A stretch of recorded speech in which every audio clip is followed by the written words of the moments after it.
ఇక global business హబ్గా హైదరాబాద్ నగరం, ట్రిలియన్ డాలర్ల ఎకనామీ దిశగా తెలంగాణ, ప్రభుత్వ ప్రైవేట్ భాగస్వామ్యంతో ఆర్థిక వ్యవస్థ పురోగతి, ఇతర నగరాల కన్నా హైదరాబాద్లో 56% వృద్ధి రేటు, ఇక్కడ కమర్షియల్ స్పేస్కు డిమాండ్ బాగా పెరిగింది.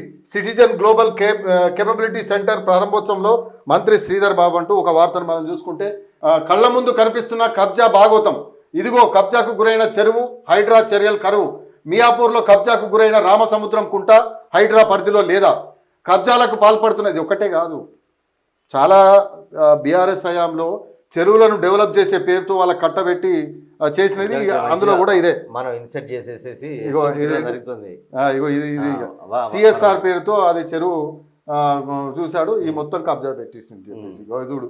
కబ్జాలకు పాల్పడుతున్న అధినేత వర్టెక్స్ వర్మకు ప్రత్యేక చట్టాలు ఉన్నాయా?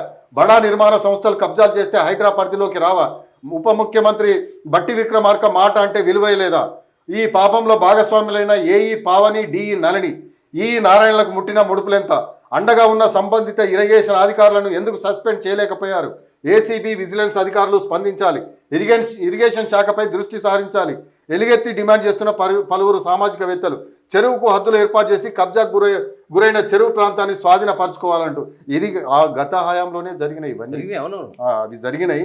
వాటిపైన మరి హైడ్రా ఎందుకు దృష్టి సారిస్తలేదో మనం అంటే మరి రేవంత్ రెడ్డి కూడా మరి వాటిపైన దృష్టి, మీడియాలో కూడా వాసవి అయితే మొత్తం కబ్జా మరి దారుణంగా వచ్చేసినాయి. ఇది ఈరోజు ప్రధాన దినపత్రికలలో ఉన్న వార్తలు.